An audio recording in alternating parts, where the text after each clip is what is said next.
தளபதி விஜய் அவர் வந்துட்டு ரஜினி அவர்களை முந்திட்டாரா, ரஜினி அவர்களை வென்றெடுத்து விட்டார்.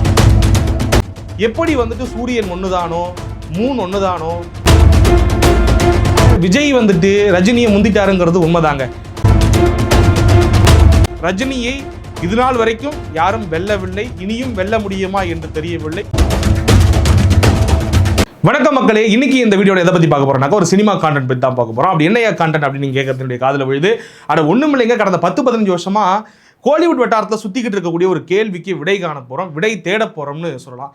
அப்படி என்ன கேள்வி, $1 மில்லியன் கேள்வி அப்படின்னு நீங்க கேட்கறதும் திரும்பவும் என் காதுல விழுது. அட ஒண்ணும் இல்லைங்க, இந்த விஜய் இருக்காரு இல்லையா, விஜய் தளபதி விஜய், அவர் வந்துட்டு ரஜினி அவர்களை முந்திட்டாரா, ரஜினி அவர்களை வென்றெடுத்து விட்டாரா அப்படிங்கிற கேள்வி தான் ரொம்ப காலமா உலா வந்துகிட்டு இருக்கு. இந்த கேள்வி எப்பெல்லாம் வந்துட்டு கோலிவுட்ல எழும்புதோ அப்பெல்லாம் நிறைய பேர் நிறைய பதில் சொல்லுவாங்க. குறிப்பா ரஜினியை விரும்பக்கூடிய ரசிகர்களாக இருக்கட்டும், இல்லை ரஜினியை சப்போர்ட் பண்ணக்கூடிய சினிமா ஆட்களாக இருக்கட்டும், என்ன சொல்லுவாங்கன்னாக்கா, எப்படி வந்துட்டு சூரியன் ஒண்ணுதானோ மூன் ஒண்ணுதானோ அது போலத்தான் சூப்பர் ஸ்டார், அவருடைய லீகசியை யாராலையும் வந்துட்டு உடைக்கவே முடியாது, அவர் ஒரு ஆள் தான், one and only super star தான் அப்படிங்கிற மாதிரி பதில் சொல்லுவாங்க. ஆனால் இன்னொரு பக்கம் விஜயை சப்போர்ட் பண்ணக்கூடிய ஆட்கள், விஜயனுடைய ஃபேன்ஸ் உங்க எல்லாருக்கும் தெரியும், தமிழ்நாடு முழுக்க ஏன் உலகம் முழுக்க மிகப்பெரிய அளவுக்கு இருக்கிறாங்க. இன்னைக்கு இந்தியாவில் ஒரு உச்ச நடிகர் இருக்காரு, கேரண்டி ஒரு பெரிய அளவுக்கு ஒரு மார்க்கெட்டை வச்சிருக்காரு அப்படின்னாக்கா அது விஜய் அவர்களை உறுதியிட்டு சொல்ல முடியும். அந்த அளவுக்கு ரசிகர் படையை வைத்திருக்கக்கூடிய அவருடைய ஆட்கள் என்ன சொல்லுவாங்கன்னாக்கா, இல்லைங்க ரஜினி அவர்களை வந்துட்டு விஜய் எப்போ முந்திட்டாரு அப்படிங்கிற மாதிரி சொல்லுவாங்க. நம்மளுடைய பாயிண்ட் ஆஃப் வியூ என்னன்னாக்கா, நம்மளும் அதே தான் கருதுறோம். ரஜினி அவர்களை சில காலத்துக்கு முன்னாடியே விஜய் அவர்கள் முந்திட்டாரு. எப்படி முந்தினாரு அப்படின்னு கேட்டிங்கனாக்கா, நம்ம வந்து பிஸ்னஸ் எடுத்து பார்க்குறோம், கமர்ஷியலாக அவருடைய படம் வந்துட்டு எந்த அளவுக்கு செல் ஆகுது, எந்த அளவுக்கு வந்துட்டு பிஸ்னஸ் பண்ணுது, ப்ராஃபிட்டை கொடுக்குது அப்படின்னு பார்க்கும் பொழுது உண்மையிலேயே விஜய் அவர்கள் வந்துட்டு சதன் டெரிட்டரி, குறிப்பாக இந்த தென்னிந்தியாவை கட்டுக்குள்ளே வச்சிருக்காப்புல, கைக்குள்ளே வச்சிருக்கிறாப்புல. தமிழ்நாடு பிஸ்னஸ் வந்து ஏகபோகத்துக்கு இருக்குது, வசூலாகவும் வந்துட்டு வாரி குவிக்குது. கேரளாவை சொல்லவே வேணாம், கேரளாவில் இருக்கக்கூடிய நடிகர்களுக்கே அந்த அளவுக்கு வந்துட்டு வரவேற்பு இருக்குமான்னு தெரியாது. ஆனால் விஜய் அவர்களுக்கு மிகப்பெரிய வரவேற்பு இருந்துகிட்டு இருக்கு. அந்த வகையில் சதன் டெரிட்டரியை தன்னுடைய கைக்குள்ளே வச்சிருக்காரு. அதை தாண்டி பார்த்தீங்கன்னாக்கா எஃப்எம்எஸ்ல சக்க போடுது விஜய் படம். கிட்டத்தட்ட விஜயினுடைய காம்படிட்டர் என்று கருதப்படக்கூடிய அஜித் அவர்கள் வந்துட்டு ஒரு 50% பண்ணக்கூடிய ஒரு விஷயத்தை அவர் 100% பண்றாரு. அதாவது அஜித் படம் வந்துட்டு ஒரு 50 கோடி கரெக்ட் ஆச்சுனாக்கா, விஜய் படம் வந்துட்டு கிட்டத்தட்ட ஒரு 150 கோடி 100 கோடி கரெக்ட் ஆகக்கூடிய அளவுக்கு, 1 மடங்கு 2 மடங்கு அதிகமாக கரெக்ட் ஆகக்கூடிய அளவுக்கு பெரிய நடிகராக இன்னைக்கு உருவெடுத்திருக்காரு அப்படிங்கிறத பார்க்குறோம். அந்த வகையில் ரஜினியையும் எஃப்எம்எஸ்ல பீட் பண்ணுறாரு விஜய். அப்போ இந்த வசூல் விவரத்தெல்லாம் வச்சு நம்ம கிடைக்கக்கூடிய அந்த ரிப்போர்ட்லாம் வச்சு பார்க்கும்பொழுது உண்மையிலேயே முந்திட்டாரு தாங்க அப்படின்னு நமக்கு சொல்ல தோணுது. ஆக விஜய் வந்துட்டு ரஜினியை முந்திட்டாருங்கிறது உண்மைதாங்க.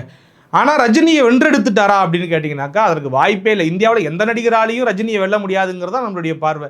என்ன உளர்ற, முந்திட்டாருன்னு சொல்கிற ஆனால் வெல்லலன்னு சொல்கிற, ஒன்றுமே புரியலையே, ஒன்று நீ பைத்தியமா இல்லை எங்களை பைத்தியமாக்க பார்க்குறியான்னு கேட்குறது எனக்கு தெளிவாக புரியுது. அட ஒன்றும் இல்லைங்க, கமர்ஷியலாக ஜெயிச்சிட்டாரு, சில விஷயங்களில் ரஜினியை முந்திட்டாருங்கிறத பார்க்குறோம். ஆனால் நீங்கள் சூப்பர் ஸ்டார் அப்படிங்கிற ஒரு லெகசியை யோசிச்சு பாருங்கள்.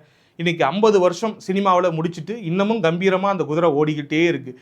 கிட்டத்தட்ட இப்போ ரிலீஸ் ஆகிருக்கக்கூடிய படமே 400 கோடிகளுக்கு மேலே வசூலாயிருக்கு, 500 கோடிக்கு மேலே வசூலாயிருக்குன்னு சொல்கிறாங்க. அப்போ அந்த அளவுக்கு இன்னமும் மார்க்கெட்டை ஹோல்டு பண்ணக்கூடிய ஒரு நடிகர் இந்தியாவில் யாராவது இருக்காங்களா? அவருடைய காலகட்டத்தில் உயர்ந்து வந்த நடிகர் யாராவது இவ்வளவு பெரிய மார்க்கெட்டை குளோபலாக வச்சிருக்கிறாங்களா அப்படின்னு கேட்டால் அது பெரிய டவுட் இல்லையா? பாலிவுட்டினுடைய மிகப்பெரிய நடிகராக பார்க்கப்பட்ட அமிதாப் பச்சன் வந்துட்டு ஹீரோவாகவே நடிக்க முடியாத ஒரு சூழல் உருவாகிடுச்சு. இந்த பக்கம் சிரஞ்சீவி அவர்கள்லாம் திரும்ப நடிக்க வந்து முயற்சி பண்ணி தோற்று போயிட்டாரு. இங்கே கேரளாவில் இருக்கக்கூடிய நடிகர்கள் எடுத்துக்கோங்க, மம்முக்காவாக இருக்கட்டும், இல்லை மோகன்லாலாக இருக்கட்டும், இவங்க யாராவது வந்துட்டு ரஜினி கிட்ட நெருங்க முடியுமா? நீங்கள் கேரளா மார்க்கெட் ரொம்ப ரொம்ப சின்ன மார்க்கெட் அப்படின்னு எடுத்துக்கிட்டா கூட ரஜினிக்கு இருக்கக்கூடிய கிரேஸ், 75 வயசுலையும் அவரை பார்க்க இவ்வளவு ஆடியன்ஸ் வராங்க, 6 வயசுல இருந்து 90 வயசு வரைக்கும் இருக்கக்கூடிய எல்லாரும் அவருக்கு ஃபேன்ஸாக இருக்காங்கனாக்கா அந்த லெகசி யாராவது வென்றெடுக்க முடியுமான்னு கேட்டால் அது பெரிய கேள்விக்குறி தாங்க. விஜய் அவர்களுக்கு இன்னைக்கு 50 வயசுங்க. இந்த வயசுல வந்துட்டு ரஜினி அவர்களை சில விஷயங்கள்ல முந்திட்டாரு அப்படிங்கிறத நம்ம பார்க்குறோம். ஆனால் 75 வயசுல ரஜினி செஞ்சுக்கிட்டு இருக்கக்கூடிய அந்த சம்பவம் இருக்குல்ல, அதை வந்து 75 வயசுல விஜய் செஞ்சிருப்பாரா அப்படிங்கிறது மிகப்பெரிய கேள்விக்குறிங்க. இந்தியாவிலேயே அதை முதல்ல செஞ்சு காட்டி கொண்டிருக்கக்கூடிய ஒரு நபர்னாக்கா அது ரஜினி தான். அந்த ரஜினிக்கு மட்டும்தான் இருக்குங்கிறத நம்ம பார்க்குறோம். ஒட்டுமொத்த இந்தியாவிலையும் இருக்கக்கூடிய நடிகர்கள் குறிவைக்கக்கூடிய ஒரு பட்ட பேர்னாக்கா அது சூப்பர் ஸ்டார் தாங்க. அடுத்த சூப்பர் ஸ்டார் யாருன்னு வெறும் கோலிவுட்டில் மட்டும் கேட்கறது கிடையாதுங்க. நீங்கள் வந்துட்டு அடுத்த சூப்பர் ஸ்டாரானு ஷாருக் கானை பார்த்து கேட்குறாங்க, சல்மான் கானை பார்த்து கேட்குறாங்க, இந்த பக்கம் டோலிவுட்டில் இருக்கக்கூடிய நடிகர்களை பார்த்து கேட்குறாங்க. ஆக அந்த பெயருக்கு மட்டும் ஏங்க அவ்வளோ வேல்யூனாக்கா, அந்த பெயர் கொண்டிருக்கக்கூடிய அந்த பட்டத்தை தன்னகத்தே கொண்டிருக்கக்கூடிய சூப்பர் ஸ்டார் வந்து செஞ்சிருக்கக்கூடிய விஷயங்கள் அந்த அளவுக்கு பெருசா இருக்கு. ஒரு நாற்காலிக்கு இவ்வளவு பெரிய போட்டி சினிமா களத்தில் உருவாயிருக்குனாக்கா அது சூப்பர் ஸ்டாருங்கிற நாற்காலிக்கு மட்டும்தான். அப்படி அந்த போட்டியை உருவாக்குனது சூப்பர் ஸ்டார் தான். ஆக இன்னைக்கு வரைக்கும் அந்த ஒரு ஆறாவை யாருமே கிரியேட் பண்ணல சினிமாவில். நான் சொன்ன மாதிரி என்னதான் வந்துட்டு விஜய் அவர்கள் வந்து ரஜினி அவர்களை முந்தி இருந்தாலும் அவரால் அடுத்த தளபதி யாரு அப்படிங்கிற ஒரு விஷயத்தை கிரியேட் பண்ண முடியுமான்னு தெரியல. மேபி அப்படி ஒரு விஷயத்தை உருவாக்குனாரு.